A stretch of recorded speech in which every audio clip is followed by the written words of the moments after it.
this is a 911 and this is also a 911. So you see, there are over 1.5 billion vehicles on the road right now, and there are over 7,000 different models across different manufacturers. So you get the point. The chance of two cars bearing the same name is kind of like high, and that's what we're going to be discussing in today's video. Two different cars, same name. But before we get started, guys, I am Meno and this is my YouTube channel. And in this channel, we'll talk cars and all things related to cars. So if that interests you, go ahead and subscribe to the channel because we are trying to hit 1,000 subscribers before June. So if my kind of content is something that might interest you, go ahead and subscribe to the channel and watch the video to the end. And if you like it, give the video a thumbs up. And with that said, thank you for tuning in and let's get the video started.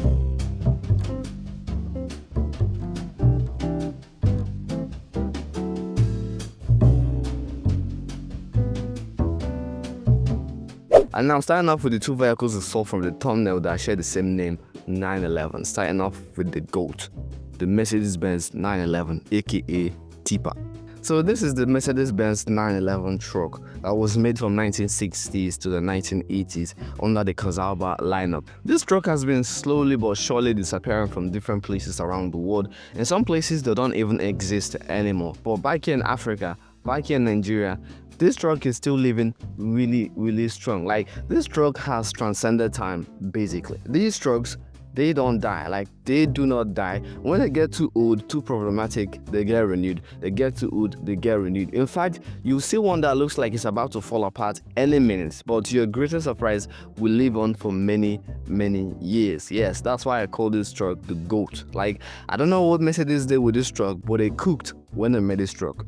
What are they used for? Well, they are used for different stuff, and some people can configure this to do other stuff as well, but they are mainly used for sand transportation. This truck has well and truly attained that legendary status back here in Africa. I don't know if it's like that in like other places, but if it's like that in your country, let me know in the comments down below. But this is the GOAT of sand transportation. On the other hand, we have the Porsche 911, and this car needs no introduction. Like, I am not the biggest Porsche fanboy, but I am well aware of the fact that the Porsche 911 is one of them supercars that you can call almost perfect. You see, there is no such thing as a perfect supercar, but there are some that are close to perfection, and the Porsche 911 is one of those cars. Like, they're just so good. They are fun, they are fast, they are good looking, and they are reliable. Like, when you hear the name 911, like, this is what pops up in your mind. Like, these are one of the greatest supercars of all time. So when you hear the name 911, of course, this is going to pop up in your mind first of all, but also remember the legend, the GOAT. And it's ironic that both of them came out the same year. Next up, we have the name C8. So when we hear the name C8, of course, the Corvette C8 comes to mind. I know. C8 is not the name, but like the name of the generation, like the generation of the Corvette. But that's how we know, like, that's how we identify them, because the C1 is a Corvette, the C2 is a Corvette, the C3 is a Corvette. And like, when we don't like include those generations, like, we just confuse them. So it's technically a name. The Corvette is like a really interesting supercar. You see, it went from being a muscle car into a sports car, from a sports car into a supercar, and now it's slowly but surely creeping towards our super sport level. Who knows, one day it could turn into a hypercar. Who knows? But the Corvette C8 is not the only C8, because there is a Citroen out there that is also called a C8. So this is the Citroen C8, a minivan or a multi-purpose vehicle, whatever you want to call it, that can seat up to 7 people, made from 2002 to 2014 as part of the Eurovan family alongside Peugeot, Fiat and Lancia. So this is a C8 and this is also a C8. Next up, we have the name GLC. So before you think about the new, beautiful, and the good-looking and the good-sounding Mercedes-Benz GLC, also know that there was the Mazda Familia, that was sold around the world with the name 323. But in North America, it was called the GLC, aka the Great Little Car. It was made from 1977 to 1985, and it was one of the major successes that Mazda had back in the days. And on the other hand, we have the Mercedes-Benz GLC, which I have to say is one of the best looking SUV from Mercedes, and it sounds really amazing. It was made from 2016 and it's about to be discontinued in 2026, which is really sad. But God, Oluwa, please bless me, because this guy has to make it to the collection. Oh, the GLC was made to replace the GLK that was discontinued back in 2015. So beware of people trying to sell you 2020 Mercedes-Benz GLK. Banana. Alright, before we continue, I'd like to point out that if you're enjoying the video so far, please do well to subscribe to the channel. We are trying to hit 1,000 subscribers before June. And while you're at it, go ahead and toss the video a thumbs up if you're enjoying the video so far. So on that said, let's get back to the video. Next up, we have the name California. When we hear the name California and it has to do with cars, I don't know what comes to mind first, whether it's this or this.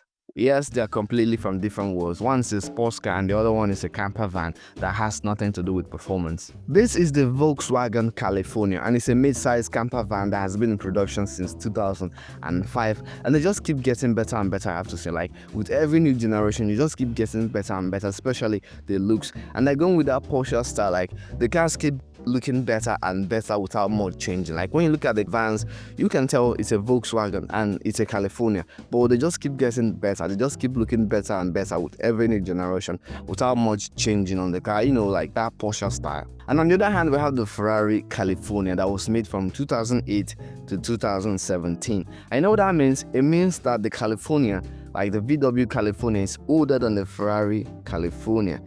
And still, Ferrari still gets to keep the name. But I am pretty sure that if it were to be the other way around, Ferrari would have sued VW, and VW will be faced with the reality of having to drop the name. But like, I don't know, because mind you, back in 2020, Ferrari sued a charity organization. Yes, not even a car company, a charity organization for using the name Pure Sangue. Yes, that was their complaint. They were complaining that the charity organization was not using the name Pure Sangue significantly enough, and they want them to drop the name. Who won that case, I do not know, but their name for the SUV still stands Pure Sangue. Like, the fact that Ferrari is on this list is kind of like crazy. Next up, we have the name GTR. Of course, when we hear the name GTR, Godzilla comes to mind. Not this Godzilla, this Godzilla. But mind you, this is also a GTR. This is the Mercedes-Benz AMG GTR, and it's the more track-focused version of the AMG GT, making 577 horsepower from its V8 engine. And it was released back in 2017 and was made up until 2021. And I have to say, it's one of the meanest-looking Mercedes-Benz out there. And on the other hand, we have the car that literally owns the name, the Nissan GTR, also known as the Godzilla, the icon, one of the greatest performance cars that you can buy, even today. This car on its own is like a beast, but what solidified this car as one of the all-time greats is the flexibility you have with this car, like the cosmetic flexibility, the tunability, the on-track performance. Like, you can turn this car into whatever you like, into a track monster, a drag monster, into whatever you like. And it's really, really sad that this car is being discontinued, but it's safe to say that this is one of the greatest performance cars of all time. Next up, we have the name GTO. So this is an iconic name for some of Ferrari's classics. Originally with this car, the 250 GTO, and the GTO stands for Gran Turismo Omologato, and the Omologato in English is homologation. Ferrari used the name for some of the iconic cars, one being the 288 GTO. And now let's talk about the price, because the price of these cars are going over the roof. So at a recent auction, one of these cars, the 250 GTO, was sold for $40 million. Which is a lot, and one was reportedly sold for $70 million like a few years ago, which is like the most expensive Ferrari ever sold at an auction. Like, it's really, really nuts. It's funny because these are cars that were originally sold for $18,000 back in the days. Damn! Although into this money, that would be $190,000, but it's nowhere near $70 or $40 million. Like, come on, man.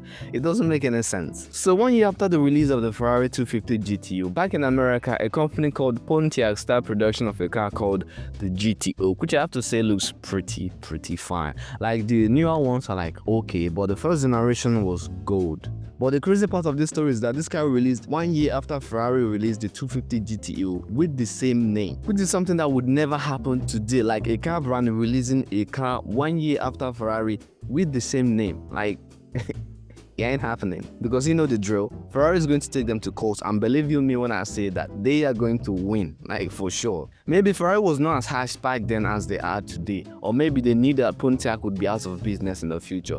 And in case you're wondering, Pontiac is no more.